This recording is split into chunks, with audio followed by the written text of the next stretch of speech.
What's up, homies? We're not gonna talk about how messy my room is. Instead, let's talk about how good this makeup turned out. I tried a new eyeshadow look. I screenshotted off of like Instagram from a Douyin makeup repost account. I think it's kind of pretty. Why is it making me look extra white? Come on. Focus better. Yeah, like that. Anyway, appreciate that. Don't look at my messy room. Thank you. So as you can tell by the title and the thumbnail, I am here with my July reads. Again, I only have 3 of them, but this month I actually really wanted to talk about them because all 3 are 5-star reads, which, does that happen really often? No. So I had to do it. All the books I read this month, amazing. So the first one is technically not a book, but I count it as a book because it involves reading. It's a webtoon and it is so good. Like my new favorite webtoon. It is called Purple Hyacinth. And you've got to check it out. The authors are Canadian and they're young, and I love supporting like younger authors. I think right now they're around like 21. And to me, it's just always amazing that like young people can write such amazing things. I said amazing twice. That was kind of awkward. So Purple Hyacinth is about a cop who was a detective, but she got demoted, which you learn why, to like just a regular like patrol officer thing. And she has the special ability to tell when people are lying. And she has to team up with a famous assassin in her city to find out who's like in this terrorist organization that's been going against the city for years and years and years. And yeah, enemies to friends to maybe lovers. I don't know. Kind of, sort of. I don't know. The story is still being written, of course, but this is so good. I binged 130 something episodes or chapters in 3 days. I spent 3 days just reading the whole entire thing and up to date. Of course, now that was like 2-3 weeks ago, so there's more episodes out. Everything is so good. Just the details and the suspense and just the whole plot and the relationship between our 2 main characters, the assassin and the cop. Lovely. So that one is amazing. You have to check that one out.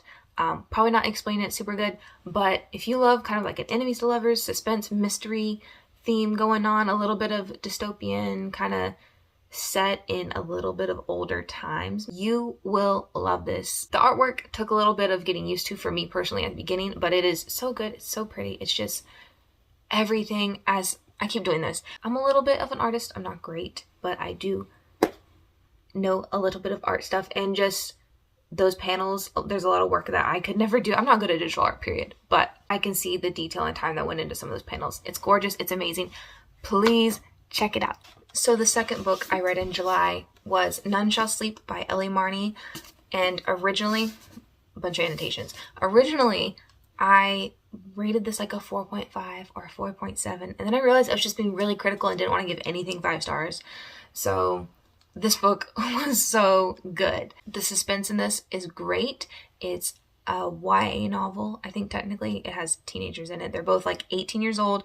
This guy and this girl who have to team up and interview young serial killers, and they get caught up in the case of Simon Gutmanson, who's somehow involved in a current open case because the main characters, Travis and Emma, are only supposed to be working on cold cases and interviewing these other people, but the main thing is for them to eventually interview Simon on a current ongoing case, even though they're not really supposed to, but it's complicated. I'm not explaining it well, and I don't just want to read the back to you, but that's the gist of it. So good. Mystery, suspense, 10 out of 10. 5 stars, like I said. An interesting note I wrote down in my notebook. I gave it 5 stars if I'm being a little bit more lenient and not super critical. It is a 5-star read, truly. And if you saw my June reads video, I read Verity by Colleen Hoover, and in comparison, I put None Shall Sleep was so much better and a true YA serial killer thriller. Lots of suspense and obviously tons of research. So Verity, as you know, I really liked, but this one had so much more suspense. I feel like it was a little bit more thorough in some aspects. And they just went into a lot of research, like with the FBI and how that kind of works, I guess, or just how these cases work in general. I don't know all the details if they're exactly 100% accurate, but it's written in a way that makes it seem like it's 100% accurate, right? Set in 1982, Quantico, Virginia, at the top there. So Again, really good. It's not really any romance. There's like little tiny hints of a connection between Emma and Travis, but nothing crazy. And the last book I read in the month of July was The Love Hypothesis. I'm sure you've heard about this book all over Book Talk, all over like YouTube, booktube, whatever it's freaking called.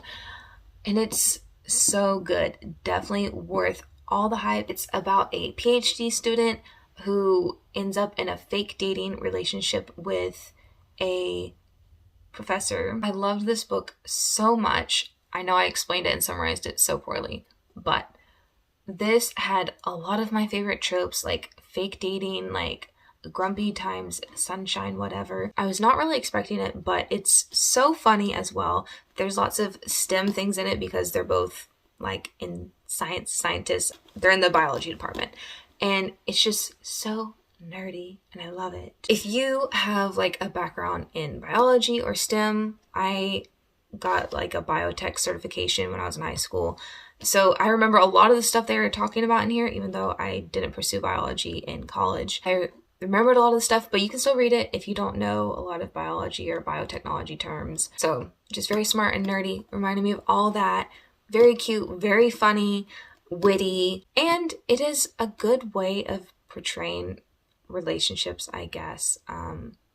Like the good and the bad, because a lot of my annotations were on personal things going on in my life. Another thing I appreciated was that like the kind of major conflict at the end that is like a test of whatever's going on between the two characters and if they're in love or not, and just the whole conflict of, is everything gonna fall apart? Are they gonna make it, you know? That did not last and drag on forever, because some novels just seem to drag those points of conflict on forever to where you get so bored and you're like, can't you just talk it out and like move past it? They eventually do their whole talking thing and it doesn't drag on through like the last fourth of the novel. It is truly good. It has a little chapter of spice, which is also really good. It's an adult novel. I'm probably not explaining it super well, but yeah. Again though, I'm running out of space on my phone, so I gotta wrap this up really quickly. Thank you so much for watching. I know this was super quick, but I really wanted to share with you guys these 5-star reads, highly recommended by me. Definitely check them out. Let me know your thoughts on them if you have read them or if you're going to read them. And yeah, have a good day, night, wherever you are, and I'll see you in the next video. Bye!